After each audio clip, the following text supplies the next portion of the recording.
Alhamdulillahirabbil alamin. Wassalatu wassalamu ala asyrafil anbiya'i wal mursalin wa ala alihi wa sahbihi ajma'in.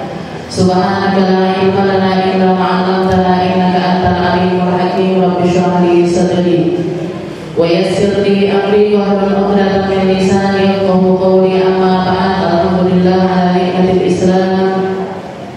Alhamdulillah ala ni'matil iman wa kafa biha min ni'mah. Alhamdulillah, segala puji bagi Allah Subhanahu wa ta'ala yang mempertemukan kita kembali, yang mendudukkan kita bersama di tempat yang mulia ini, duduk untuk mengingat-ingat tentang Allah Subhanahu wa ta'ala, duduk untuk lebih mengenalkan diri kepada Nabi kita Nabi Muhammad sallallahu alaihi wasallam, duduk untuk sama-sama mencari teman seperjuangan yang sama-sama pengen selamat, yang sama-sama pengen punya masa depan yang indah, yang sama-sama pengen kuburannya ini diluaskan sama Allah Ta'ala, dikasih cahaya sama Allah Ta'ala, bisa menjawab pertanyaan-pertanyaan malaikat di alam kubur dengan cara yang terbaik, ditetapkan di lisan kita kalimat la ilaha illallah sepanjang usia kita, sehingga nanti di alam akhirat kita termasuk hamba-hamba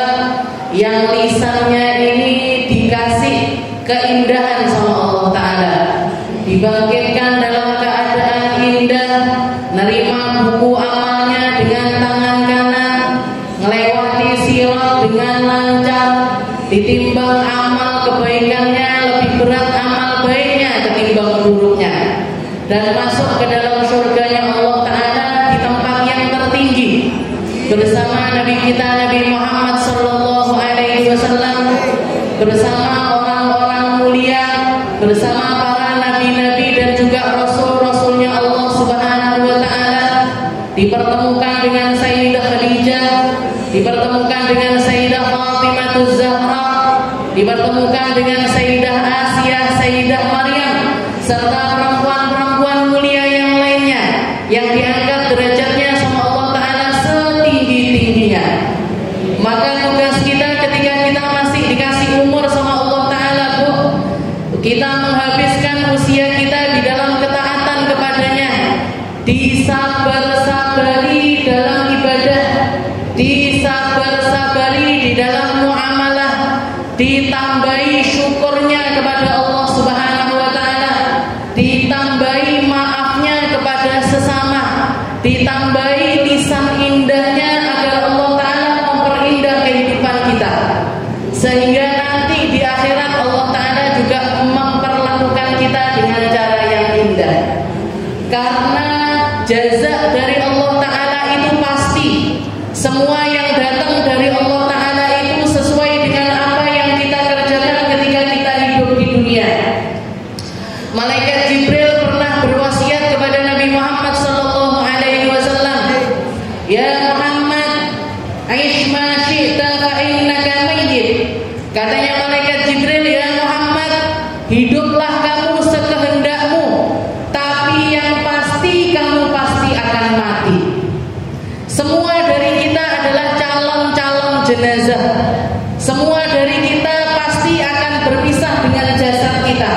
Akan datang satu waktu di mana roh kita dicabut oleh Allah Subhanahu wa ta'ala. Maka yang perlu kita ingat-ingat terus seperti yang dikatakan malaikat Jibril, "Ya Muhammad, aish ma syi'ta fa innaka mayyit." Wahai Muhammad, hiduplah sekehendakmu, tapi kamu pasti akan mati. Kamu pasti akan kembali kepada Allah Subhanahu wa ta'ala. Rohmu akan berpisah dengan jasadmu, dan ketika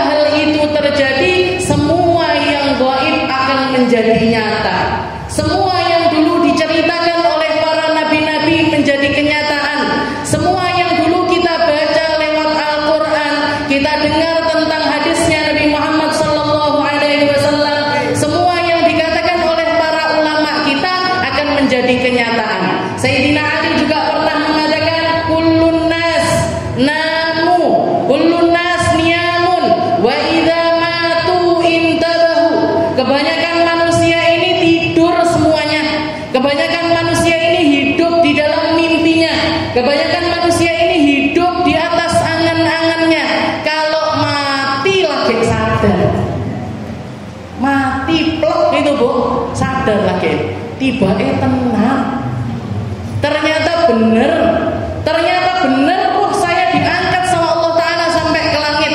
Ternyata benar yang nyambut saya nanti adalah malaikat-malaikatnya Allah Ta'ala, yang bawa kafan saya, yang bawa hanut saya, wewangian kalau orang ini datang keluar dengan membawa imannya, keluar dengan membawa amal solehnya. Yang datang adalah malaikat-malaikat pencabut nyawa, yang nyabutnya itu lembut sekali. Oke, seperti yang dikatakan di dalam Al-Quran, wan nazi'ati gharqa wan nasyitati nashta. Allah Ta'ala bersumpah atas dua jenis malaikat mautnya. Yang pertama nyabut nyawa manusia dengan sekeras mungkin, sesulit mungkin, sesadis mungkin. Bahkan banyak di antara mereka ketika dicabut nyawanya sampai ke mata kaki dikembalikan lagi, dicabut lagi sampai ke lututnya dikembalikan lagi, dicabut lagi sampai ke pusarnya dikembalikan lagi, dicabut sampai tenggorokannya dikembalikan lagi, berkali-kali. Makanya hal sakaratul maut, keadaan orang di dalam menghadapi sekaratnya ini macam-macam. Ada yang gampang sekali, semenit 2 menit selesai. Ada yang sulit sekali, seminggu, 2 minggu, sebulan, 2 bulan, sekarat terus nggak mari-mari. Kenapa? Karena ketika sakaratul maut, Allah Ta'ala memperlakukan orang baik yang datang malaikat baik, yang nggak baik yang datang malaikat nggak baik. Makanya diceritakan sama Nabi Muhammad SAW, limithli hadzal yaum fa'iddu. Ketika Rasulullah menguburkan salah satu jenazah orang Ansar, setelah selesai dikebumikan, Rasulullah nepuk-nepuk tongkatnya di atas tanah sambil mengatakan, limithli hadzal yaum fa'iddu. Untuk ngadepi hari yang semacam ini loh kalian harusnya siap-siap. Kita mau berangkat majelis aja siap-siap kok. Nggih mau mboten? Atus mau mboten jenengan? Atus, maca, jilbabe ditoto. Ndak ada ini saya lihat jilbabe miring-miring ndak enek. Nggih, semuanya on point. Oh jenengan on point. Nggih. Tepak kabeh nggih, selaras sama bajunya. Kambine coklat, jilbabe coklat, bajunya oranye, jilbabe oranye, hijau. Tepak kabeh nggih. Jenengan mau datang majelis saja harus siap-siap. Masa mau mati enggak siap-siap? Masa mau ngadep Allah Ta'ala enggak siap-siap? Nggih. Masa mau menghadap yang menciptakan kita enggak ada persiapan sama sekali? Nggih. Terus gimana ceritanya nanti? Ceritanya persis seperti yang diceritakan oleh Rasulullah SAW. Mamin rajulin, katanya diteruskan sama Nabi, gak ada satu roh pun yang keluar dari jasadnya kecuali sebelum itu Allah Ta'ala sudah mutus malaikat-malaikat. Kalau dia adalah orang yang baik, kalau dia adalah orang yang bawa iman, kalau dia mengisi hari-harinya dengan kebaikan, yang datang adalah malaikat-malaikat dengan berparaskan indah, dengan pakaian-pakaian yang indah, dengan aroma-aroma yang wangi, dengan keadaan yang menyenangkan. Mereka semuanya mengatakan, ya ayyatuhan nafsul mutmainnah, wahai ruh, wahai nafas, wahai jiwa yang keluar dalam keadaan tenang, ukhruji, keluarlah kamu, minaj jasadit thayyib, dari jasad yang wangi, dari jasad yang indah, yang dahinya seringkali dipakai sujud kepada Allah Ta'ala, yang lisannya seringkali dipakai zikir kepada Allah Ta'ala, yang langkah kakinya seringkali dibawa ke masjid-masjid, musola-musola, tempat-tempat kebaikan, yang tangannya dipakai untuk menuliskan ataupun melakukan perkara-perkara yang baik. Ukhruji, silahkan keluar, minaj jasadil thayyib, tinggalkan jasadmu yang indah, keluar dalam keadaan indah, kembali kepada Allah Ta'ala dengan cara yang indah. Maka setelah itu dikatakan ruh itu keluar dari jasadnya, semacam tetesan-tetesan air hujan, lembut sekali datang keluarnya, lembut sekali sampai Jasad itu sampai manusia itu nggak kerasa kalau rohnya sudah keluar dari jasad. Tapi begitu sebaliknya, nanti naik Bu, naik ke atas langit, langit pertama, langit kedua, langit ketiga, dan di setiap lapisan-lapisan malaikat langit tersebut, para malaikat nanya, baunya siapa ini, aromanya siapa ini, rohnya siapa ini, kok baunya semerbak di seluruh relung-relung langit ketujuh, sampai langit ketujuh baunya keciuman Bu. Dan ketika mereka mengatakan ini ruhnya fulan bin fulan, ini ini adalah ruhnya orang itu yang seringkali melakukan itu, yang seringkali berkelakuan baik dengan cara semacam itu, diceritakan sama malaikat. Maka malaikat semuanya mengatakan, mengucapkan salam untuk ruh tersebut dan mendoakan ruh tersebut sampai kembali kepada Allah Ta'ala.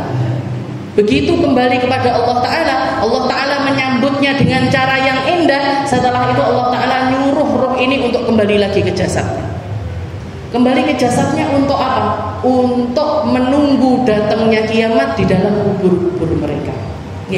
Kalau mereka orang baik Bu, sudah disediakan di sebelahnya amal baiknya dia. Ketika ditanya man anta, kamu siapa? Wahai laki-laki ganteng, pakai baju indah, dengan muka yang bagus, wangi luar biasa, kamu ini siapa?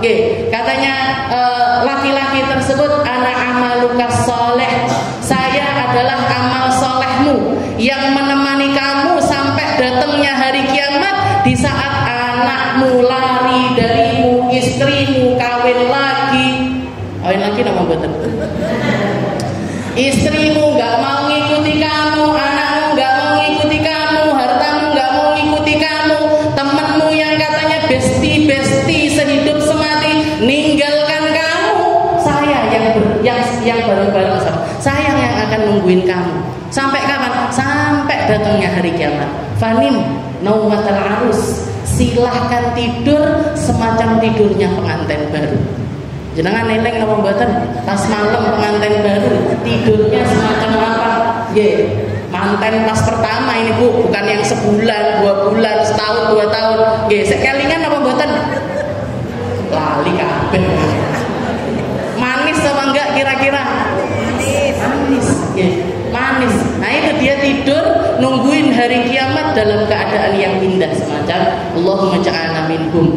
Mungkin kita jadi yang semacam ini. Mungkin kita ditakdirkan roh kita keluar dengan cara indah semacam ini, disambut sama malaikat, ditemani sama amal soleh kita, ditemani dengan kebaikan-kebaikan kita sampai ngadepi hari kiamat. Jadi kuburan itu adalah pintu-pintunya surga. Kalau sudah dari di kuburan diperlakukan indah sama Allah Ta'ala Bu, yang selanjutnya tambah manis. Tapi kalau sudah di kuburan diperlakukan gak baik sama Allah Ta'ala, yang selanjutnya tambah syadid, tambah dahsyat. Makanya dicepat. Apa yang jadi penerang kubur kita? Al-Quran. Apa yang menjadi yang meluaskan kubur kita? Amal-amal kebaikan kita, sedekahnya jenengan, omongan baiknya jenengan, birrul wal. Jadi baktinya kita sama orang tua, baktinya kita sama suami, baktinya kita sama anak-anak, itu semuanya yang akan memperindah keadaan akhirat kita. Limithli hadzal yaum fa'aitu. Yang jenengan lakukan sekarang nyepak nih alam akhirat kita, nyepak nih kuburan nih awal dhewe. Kita lanjutkan pembahasan kita. Masih di dalam suratul Nur, masih di dalam tafsir surat An-Nur, ila an qala Allah Ta'ala fi kitabihil aziz.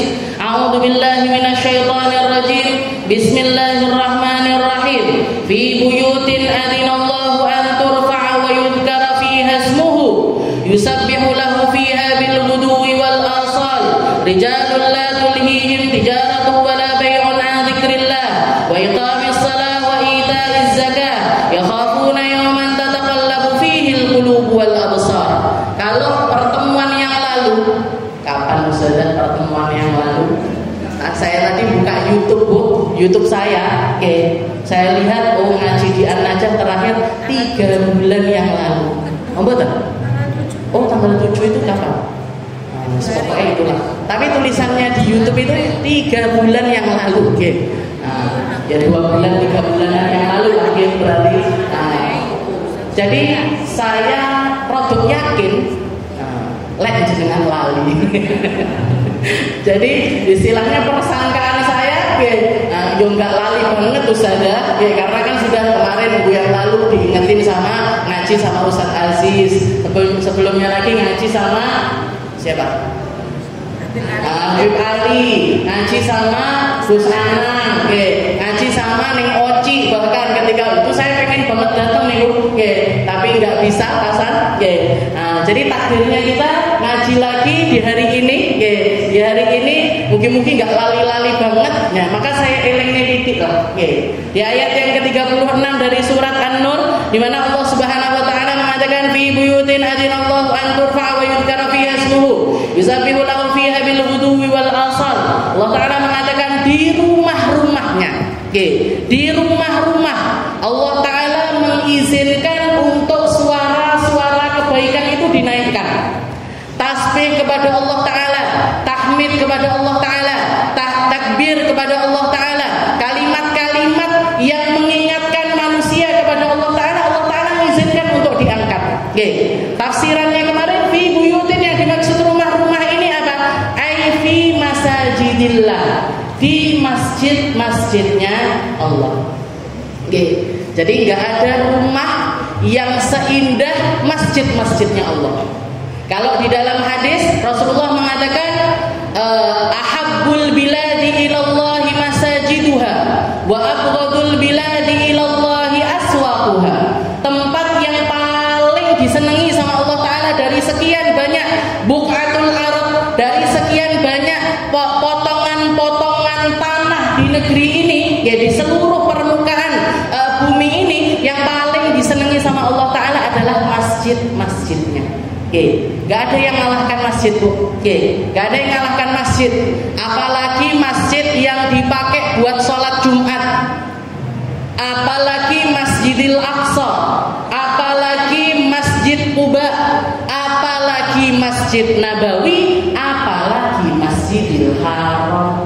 Puncaknya Masjidil Haram.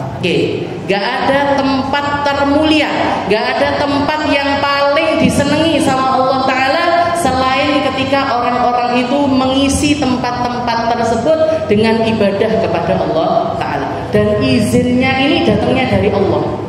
SK-nya, SK, surat surat keputusannya dari Allah Ta'ala. Tak izin nih. An-Najah ini kan belum enek, orek-oreknya kan belum ada. Majelis-majelis kita kan nggak datang. SK-nya itu kan nggak datang dari Allah Ta'ala. Tapi kita berharap lah, berharap tempat-tempat semacam ini juga dipandang sama Allah Ta'ala sebagai masjid-masjidnya. Karena dikatakan yang dinamakan masjid, itu adalah tempat sujud. Masjid itu apa sih? Masjid itu tempat sujud. Di mana tempat yang dipakai sujud kepada Allah Ta'ala, di situ masjid. Di mana hati, para ulama juga mengatakan, di dalam Al-Quran juga dikatakan walladzina hum ala salatihim daimun. Ada kriteria ahli syurga yang dikatakan sama Allah Ta'ala, mereka yang atas salat mereka ini terus menerus. Ada orang-orang, ada manusia-manusia yang hidup di atas muka bumi ini sholat terus penggaweane. Kerjaannya itu sholat terus. Para ulama mengatakan siapa yang mampu sholat terus menerus ini siapa? Wong kita ini, Nabi Muhammad ketika dapat perintah untuk sholat 5 waktu, kan sholat 5 waktu kan pertamanya 50 waktu. Ketemu sama Nabi Allah Ibrahim, nyangen Muhammad, gak kira kuat umatmu. Ya wis dinyang 45, dinyang lagi 40, dinyang lagi 35, terus sampai 5. Ini kan berarti manusia ini mampunya sholat itu 5 waktu. Mayoritas umatnya Nabi Muhammad SAW mampunya sholat itu 5 waktu. Terus kok katanya Allah Ta'ala walladzina hum ala salatihim daimun. Ada orang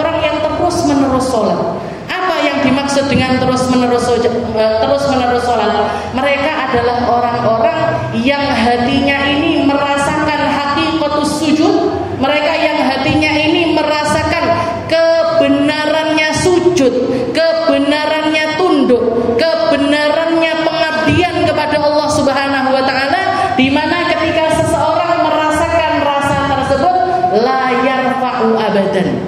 Hati yang merasakan sujud kepada Allah Ta'ala, dia adalah hati yang hakikatnya itu sholat terus menerus dan tidak mengenal bangkit dari sujudnya. Siapa mereka? Aulia Allah, wali-walinya Allah, orang-orang yang kenal sama Allah Ta'ala dengan pengenalan yang sebenar-benarnya. Mereka nggak kenal sujud, nggak kenal bangkit dari sujud.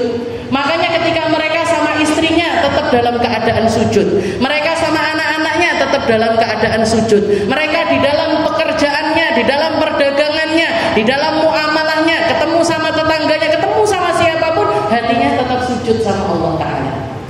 Orang yang punya harga diri, orang yang gak akan pernah bermaksiat kepada Allah Ta'ala, orang yang terjaga dohir batinnya dari melakukan kesalahan-kesalahan. Bukan Nabi, bukan Rasul, tapi semacam Nabi, semacam Rasul.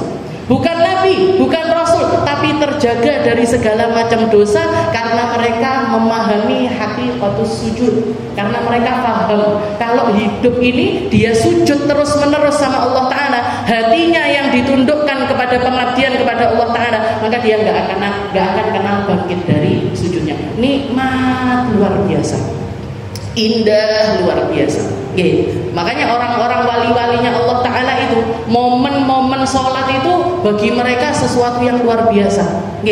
Persiapannya sampai masuk ke sholatnya, sampai enggan untuk keluar dari sholat, sampai nggak mau keluar dari sholat itu, nggak mau. Bahkan banyak di antara mereka yang persiapan mau sholat ini bagi mereka ini sesuatu yang benar-benar harus dipersiapkan dengan matang. Ada salah satu walinya Allah Ta'ala, ada salah seorang ulama, ada salah seorang ulama di zaman salafun sholihin dulu, orang alim, orang luar biasa di dalam keilmuan, hafal Al-Quran, ngerti hikmah-hikmah, ngerti hukum-hukum.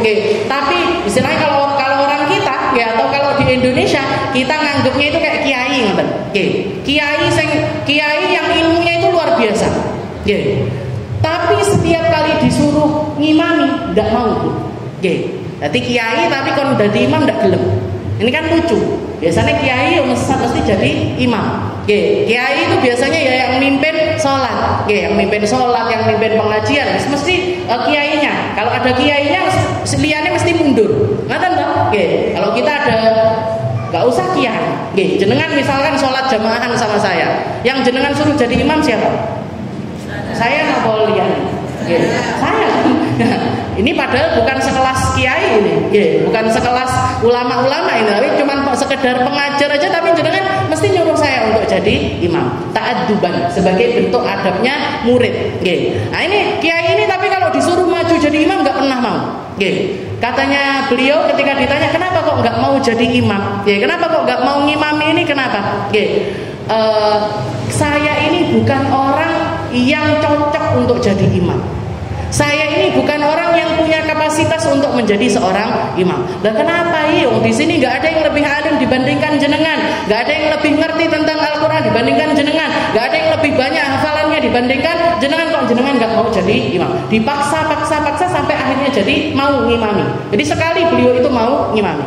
Dikatakan begitu belum masuk ke dalam sholat ini, adabnya orang sholat jamaahan itu kan biasanya ketika shafnya itu sudah rapi, ini imamnya ini punya tugas untuk mengatakan sawu istawu, ayo luruskan shafnya, sawu sufufakum fa inna tasbiyatas salat min tamamis salat, ayo diluruskan. Ngambil hadisnya Nabi yang mengatakan ayo yang lurus shafnya, yang rapat shafnya, karena rapat dan juga lurusnya shaf itu termasuk kesempurnaannya sholat. Baru ngucap sawu, pingsan, jatuh geblak pingsan. Akhirnya yang ngimami orang lain lagi. Akhirnya yang ngimami beliaunya dibopong keluar dari masjid, dibawa ke kamar, ditunggu sampai sadar dari pingsannya. Begitu ditanya kenapa tadi kok pingsan, baru ngomong sawu, belum Allahu Akbar, belum sholat kok wes pingsan. pingsan. Kenapa ini, apa yang terjadi? Katanya beliau, saya ini setiap kali kedengeran, setiap kali mengucapkan kalimat sawu, maka saya terngiang-ngiang. Yang terngiang-ngiang di telinga ini adalah kalimat, saya itu takut kalau ada malaikat yang langsung ngomong di telinga saya, kamu ngomong sawu, walam tu sawu, kamu ngomong nyuruh orang-orang lurus, kamu sendiri nggak lurus. Kamu nyuruh orang-orang khusyuk, kamu sendiri nggak khusyuk. Kamu nyuruh orang-orang hadir, kamu sendiri nggak bisa hadir. Kamu nyuruh orang-orang lurus di dalam softnya, kamu sendiri hidupnya masih berkelok-kelok. Kadang sadar, kadang enggak, kadang lalai. Gitu, ngomong boten. Ini sebenarnya yang patut diginikan itu kita. Lek semacam kiai-kiai biasanya wis lurus biasanya. Nah kita ini loh ngaji, metu aline, metune elingne, metune laline. Ngoten nggih, bukan jenengan tok sing ngomong nggih ngoten nggih. Jadi istilahnya katanya beliau seperti itu. Jadi orang-orang terdahulu itu sama sholat itu luar biasa. Fi buyutin adinallahu an turfa'u yudhkara fiha ismuhu yusabbihu lahu fiha bil ghudwi wal asal. Allah Ta'ala mengizinkan manusia untuk mengangkat suara di masjid-masjidnya, untuk mendirikan perkara-perkara baik di dalam masjid-masjidnya Allah. Yusabbihu lahu fiha bil ghudwi wal asal. Mau itu pagi, mau itu sore, dipersilahkan sama Allah Ta'ala. Mau itu ngangkatnya pagi hari ataupun ngangkatnya sore hari, itu dipersilahkan sama Allah Ta'ala. Ini juga Allah Ta'ala memotivasi kita untuk melaksanakan sholat secara berjamaah. Jamaah, sebanyak kamu berangkat sholat berjamaah, sebanyak itu juga Allah Ta'ala mempersiapkan jamuan-jamuan untuk kita di dalam surganya Allah. Jenengan pengen dapat undangannya Allah. Kalau ada orang tersohor, kalau ada orang yang punya kedudukan, atau orang yang dianggap seseorang sama orang lain ngasih jenengan undangan, ini undangannya baru datang aja jenengan wis mongkok. Pak Bupati misalkan ngasih jenengan undangan, Majelis An-Najah diundang Pak Bupati untuk ngisi sholawatan misalkan. Niki tim sholawat terus dredeke sebulan sebelumnya. Kelambi opo iki? Latihannya kapan naik? Lagune sing digawa apa wae? Ini bupati ini yang ngundang, atau kiai siapa misalkan ngundang jenengan, pondok mana gitu ngundang jenengan, kan muangkok banget. Atau kalau enggak gitu mantenan lah. Orang-orang tersohor ngasih jenengan undangan. Niku wis mesti dipoto, dicekrek, didadekne status. Aku diundang karo ibu iki, aku diundang sama artis ini, saya diundang sama selebgram ini. Nanti datang di acara pun goleki. Di selebgram memang tak foto dhisik. Ini kenapa mongkok jenengan? Nah ini kalau misalkan jenengan pengen dapat undangan-undangan jamuan dari Allah Ta'ala di dalam surganya, di dalam surganya Allah, yang punya hajat Allah, yang nyepakne hajatan Allah, yang nyambut hajatan itu Allah, gimana rasanya kira-kira? Piye mongkoke ati pripun? Dan berapa banyak jenengan pengen diundang sama Allah Ta'ala? Setiap kalau jenengan pengen dapat undangan-undangan dari Allah Ta'ala, maka perbanyak berangkat ke masjid-masjidnya Allah. Subuh udah neng masjid, duhur udah neng masjid, asar, maghrib, isya, itu sekali jenengan berangkat ke masjid, satu kali jamuan dari Allah Subhanahu wa Ta'ala. Dan satu kali jamuannya Allah Ta'ala itu durasinya 3 hari 3 malam. 1 hari di dalam surganya Allah Ta'ala itu setara 1000 tahun di dunia. Suwi banget bu. Berapa lama dan berapa banyak. Silahkan jenengan tabung jamuan-jamuan itu, sebanyak itu juga Allah Ta'ala akan undang jenengan di dalam jamuan-jamuannya Allah. Saya nggak tahu udah neng masjid ya udah diundang. Yang nggak berangkat ke masjid ya nggak diundang sama Allah Ta'ala. Atau sholatnya nggak berjamaah, nggak dapat ini undangan-undangan dari Allah. Tapi kan perempuan katanya senangnya di rumah saja. Jenengan, kangennya jenengan sama masjid. Di saat memang kita itu memilih untuk sholat di rumah, perempuan memilih untuk sholat di rumah karena berbagai macam hal yang dia pengen jaga hatinya, pengen jaga auratnya, pengen jaga kemuliaan dirinya, sehingga dia memutuskan untuk sholat di rumah dibandingkan di masjid, nah, tetap dapat pahalanya seperti orang-orang yang berangkat di masjid. Yang nggak dapat ini siapa? Mereka-mereka yang terlena sholat di rumah, nggak pakai jamaahan, nggak mengindahkan panggilannya Allah sama sekali. Istilahnya ditinggal perung. Ditinggal perung itu yang nggak diundang sama Allah Subhanahu wa Ta'ala. Maka jenengan kalau pengen dapat undangan itu tadi ditabung subuhan. Kalau nggak bisa semuanya, ya beberapa jenengan ambil. Seperti yang dikatakan bil hudwi wal asal. Bil hudwi wal asal ini apa? Salatul bardain. Katanya Nabi, man shalla salatal bardain dakhalal jannah. Orang yang jaga 2 salat di kala dingin, dia pasti bakalan masuk surga. Apa itu? Subuh sampai maghrib. Kalau nggak bisa semuanya, maka paling nggak subuh sama maghrib. Maghrib penak Ustazah, subuh ini mau. Ya kalau nggak gitu ya yang lainnya. Sholatul wusta, sholat asar itu juga punya kemuliaan. Kalau nggak gitu sholat isya itu juga punya kemuliaan. Istilahnya kalau nggak bisa semuanya, jangan ditinggal semuanya. Kalau nggak bisa datang semuanya, maka jangan ditinggal semuanya. Setelah itu Allah Subhanahu wa Ta'ala mengatakan, rijalun la tulhihim tijaratun wala bai'un 'an dzikrillah wa iqamis shalah wa ita'iz zakah yakhafuna yawman tataqallabu fihi al-qulub wal absar. Setelah itu Allah Ta'ala mendefinisikan, ini masjid, kemuliaannya masjid, kemuliaannya sholat berjamaah, kemuliaannya orang-orang yang meramaikan masjid-masjidnya Allah. Setelah itu, setelah masjid itu sudah punya kemuliaan, ditambah lagi yang dipuji sama Allah Ta'ala selain masjid-masjidnya adalah rijalun la tulhihim tijaratun wala bai'un 'an dzikrillah. Para lelaki, orang-orang yang masih produktif di dalam pekerjaannya, mereka-mereka yang belum masuk ke usia lanjut, para laki-laki. Tapi kalau Al-Quran mengatakan tentang laki-laki, perempuan juga masuk di dalamnya.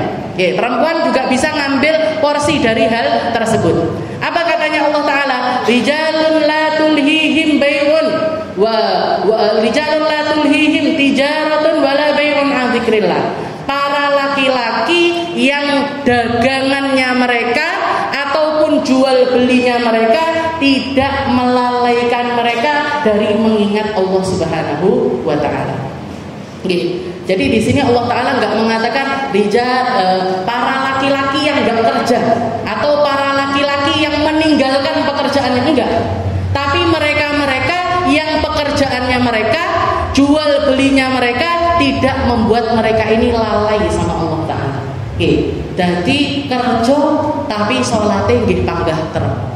Kerja tapi ibadahnya sama Allah Ta'ala tetap dilaksanakan.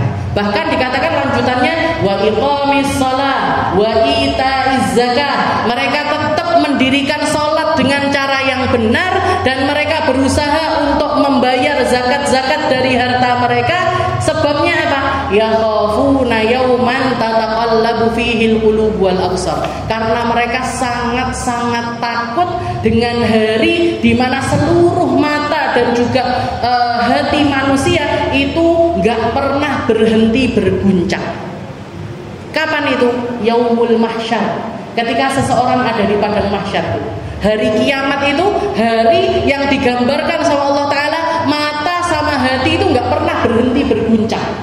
Matanya mereka ngelihat ke kanan, ngelihat ke kiri, ngelihat ke atas, ngelihat ke bawah, muter kanan, muter kiri, muter ke atas, muter ke bawah. Hati mereka naik turun, naik turun, naik turun.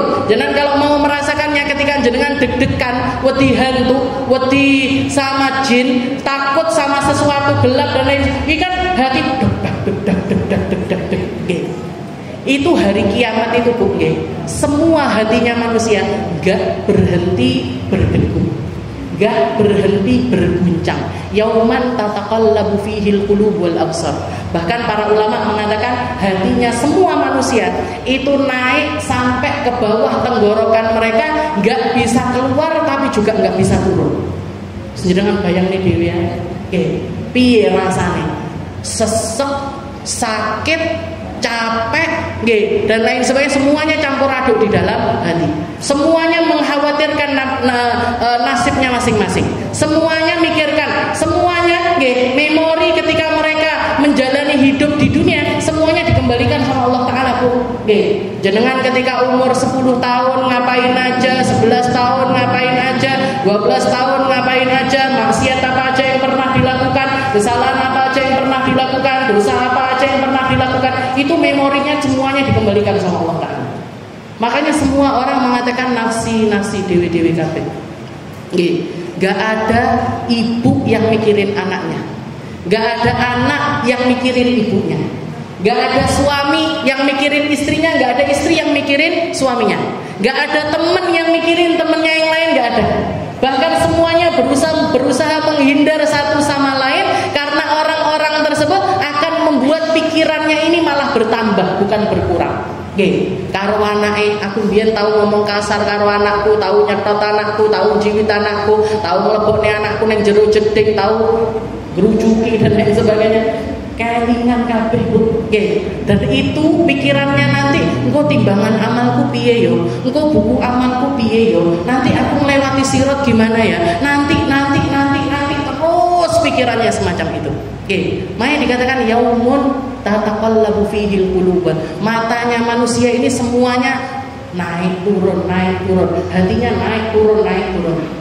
Tapi jadi gini, jadi rijalun la tulhim tijaratun wala bai'un an dzikrillah wa iqamis shalah wa ita'iz zakat.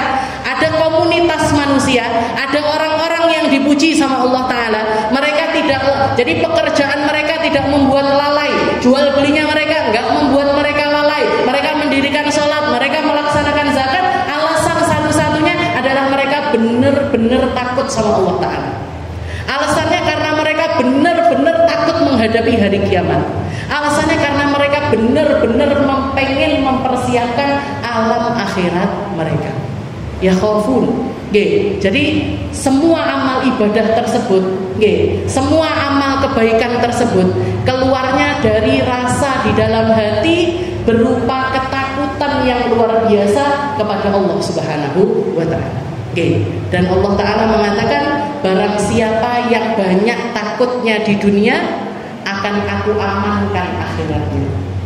Dan barang siapa yang banyak amannya di dunia, akan aku takutkan dia di alam akhirat nanti. Na'udzubillah min dzalik. Jadi alasannya rijalun la tulhihim tijaratun wala bai'un. Mereka kerja, mereka nyari duit, mereka mengumpulkan harta, mereka melakukan pekerjaan-pekerjaan semacam orang dunia pada umumnya. Karena diakui ataupun nggak diakui, ketika kita hidup di dunia butuh duit napa mboten? Jajal saya pengen lihat yang nggak butuh duit ini yang mana? Yang nggak butuh sama harta ini yang mana? Bahkan kalau abah saya bilang, dulu beliau cerita, kalau di dalam waktu sekolah itu, dari sekian banyak pelajaran sekolah itu yang abah saya ingat, katanya manusia ini ada kebutuhan primer, ada kebutuhan sekunder dan lain sebagainya. Dan orang kalau mau rumah tangganya ini enak, rumah tangganya ini nyaman, itu salah satu yang harus dia punya adalah ekonomi yang lancar. Dan logonya itu kalau di pramuka atau apa gitu, itu kayak lampu. Berarti kalau ekonomi itu semacam lampu. Sekarang kita lihat, misalkan kita ngaji nggak ada lampunya, Bu. Nggak penak belas. Saya nggak bisa ngelihat. Nah, ibu-ibu ini paham tenan apa orang. Meskipun setelah saya lihat juga saya tetap nggak paham jenengan ini paham apa enggak. Tapi masih bisa kelihatan, sing ngrungokne aku ini bener-bener manusia. Bukan jin ataupun yang nggak kelihatan. Jadi ketika ada lampu itu masih kelihatan jelas. Tambah terang tambah enak, tambah terang tambah nikmat, tambah luasa lah kita. Semakin ekonomi kita itu lancar, jenengan akan semakin istilahnya pikiran-pikiran itu banyak yang udar lah. Jadi masalah-masalah itu banyak yang terselesaikan ketika kita punya duit. Jenengan pengen baju punya duit, bisa tuku. Jenengan pengen mau bayar SPP anaknya punya duit, bisa bayar. Jenengan waktunya bayar token listrik wis muni nging. Itu kalau megang duit bisa dibayar nih. Nggih. Tapi kalau nggak punya duit, Bu, niku sak mungetan. Nggih napa mboten? Nggih. Nggih tenan berarti. Nggih, pusing banget. Orang nggak punya duit itu pusing. Allah Ta'ala tahu, kalau manusia hidup di dunia ini butuh kerja. Kalau kita itu memang makomnya ada di makom sabab, jangan berandai-andai ada di makom musabab. Apa itu makom sabab, makom musabab itu Ustazah? Makom sabab ini kebanyakan manusia ini kerja baru dapat duit. Bukan ongkang-ongkang duit teko dhewe. Nggih toh? Ada orang-orang di makom musabab. Makom musabab ini gimana? Ya niku ongkang-ongkang dia dapat duit. Semacam siapa? Semacam orang-orang yang sudah nggak mikirkan dunia lagi, dunia yang ngejar mereka. Jenengan kalau melihat kiai-kiainya kita, ulama-ulamanya kita, punya rumah bagus, punya mobil bagus, punya kendaraan bagus, jangan dijulitin, Bu. Oh, iki mesti morotin jamaahnya. Oh, ini mesti muridnya. Oh, ini mereka ini adalah orang-orang yang dengan didikan dirinya mereka didik dirinya mulai dari awal dengan ilmu, dengan amal baik, dengan amal soleh, dengan banyak perkara-perkara sehingga mereka menjadi manusia-manusia yang meninggalkan dunia secara keseluruhan. Dan Allah Ta'ala mengatakan kepada dunia, wahai dunia, siapa yang jadi budakmu, perbudak dia. Dan siapa yang menjadi budakku, maka kamu yang jadi budaknya manusia-manusia tersebut. Saya lihat sendiri, Bu, guru-guru saya, punya rumah bagus, punya mobil bagus, punya mobil bagus dan lain sebagainya. Tapi ketika beliau datang semacam Habib Segar itu, beliau mobilnya bagus kok, mobil sport, mobil luar. Ketika beliau datang ke saya, istilahnya ketika berkunjung ke Tulungagung, beliau sempat yang beliau katakan, saya ini, Ustadz ini punya mobil mewah, punya rumah mewah, punya pendidikan tinggi. Beliau sekolah terus sampai S3 sampai jadi profesor. Katanya beliau, saya pakai ini semuanya buat apa? Buat malingkan hati-hatinya manusia yang nggak bisa berpaling kecuali dengan hal semacam ini. Orang-orang yang mata, telinganya, pikirannya terlalu penuh dengan perkara dunia, nganggep manusia, menghormati manusia sesuai jabatannya, sesuai hartanya, sesuai kendaraannya, itu nggak bisa berpaling kecuali kalau dicekoki sama hal-hal semacam itu. Jenengan delok kiai-kiai pakai mobil mewah, niku kan langsung ngaten kabeh. Langsung berpaling sama orang tersebut. Kenapa? Karena orang-orang ini matanya, telinganya, pikirannya sudah kebek kambing dunia. Sehingga kalau mau narik perhatian mereka harus dengan hal-hal yang semacam itu. Dijadikan umpan, dunia itu dijadikan umpan sama orang-orang mulia tersebut untuk menyelamatkan orang-orang tersebut masuk ke dalam surganya Allah Subhanahu wa Ta'ala. Makanya ojo didhisik nek suudone. Kiai kuwi ngene, kiai kuwi ngene. Jenengan loh, kalau kiainya kere lo ndak melok sedih. Jenengan kalau kiainya SPP-nya anaknya nggak kebayar lo ya ndak melok ngewangi. Jenengan kalau kiainya naik sepeda ontel lo ya nggak ditukok nih motor. Lah kok nyelatu kalau mereka punya rumah mewah, punya mobil bagus. Harusnya kan alhamdulillah aku ndak usah mikiri kiai-kiaiku omahe wis apik-apik. Alhamdulillah kiaiku duwe kendaraan-kendaraan apik. Nah ini tinggal yang sulit-sulit ini yang kita bantuin. Yang gajinya nggak seberapa ini yang harus kita perhatikan. Kudune seneng, Bu.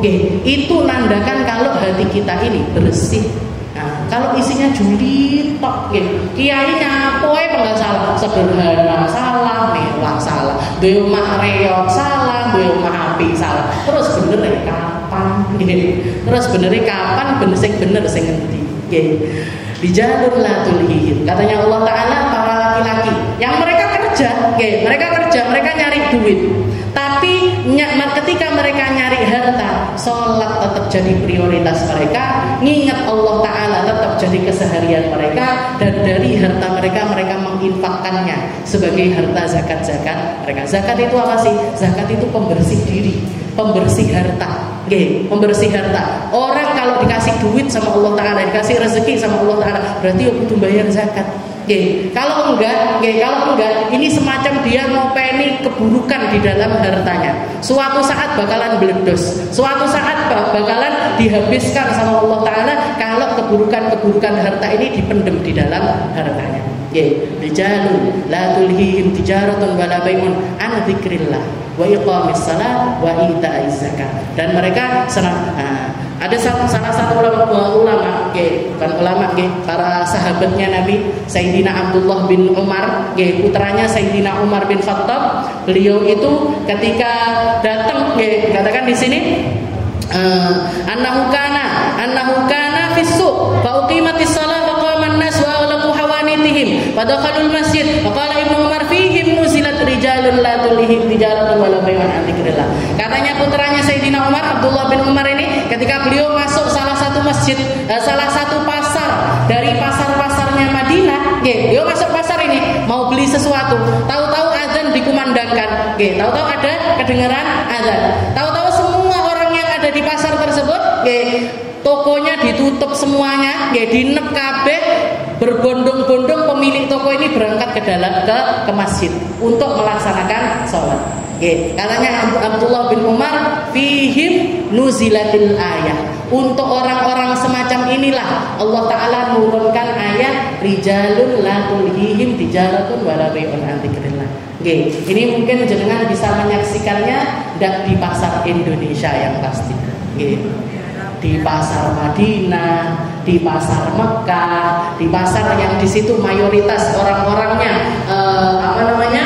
ta'alluqnya sama Allah Ta'ala ini besar, jenengan bakalan lihat begitu azan dikumandangkan mek dinep-nep tok, ndak wedi dicolong, ndak wedi diambil orang, pemiliknya berbondong-bondong berangkat ke masjid.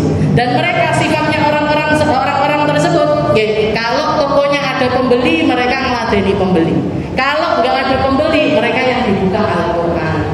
Kalau begitu zikir, nanti seringkali belum waktunya tutup wis ditutup, belum waktunya tutup ditutup. Ketika ditanya apa alasannya, ini adalah waktu saya untuk istirahat, biar nanti malam saya bisa fokus ibadah kepada Allah Subhanahu wa Ta'ala. Di dalam orang-orang semacam inilah ayat ini turun. Di jalur la tulhihim. Jenengan kalau pengen negarane makmur, jenengan kalau pengen negara ini aman sentosa, jenengan kalau pengen negara ini jadi negara yang kaya raya, perbaikannya mulainya dari sini. Perbaikannya dari sholat masing-masing kita. Perbaikannya dari ta'alluqnya kita sama masjid-masjidnya kita. Perbaikannya dari hal-hal yang kaitannya dengan ibadah sholat 5 waktunya kita. Jangan kalau mau memperbaiki ini, negara sing korupsinya akeh banget ini, negara yang aturannya amburadul ini, negara yang semua kebijakannya ini enggak kayak semakin tahun itu semakin gede-gede kawae dhewe. Bensin dioplos, kan nggak masuk akal nih.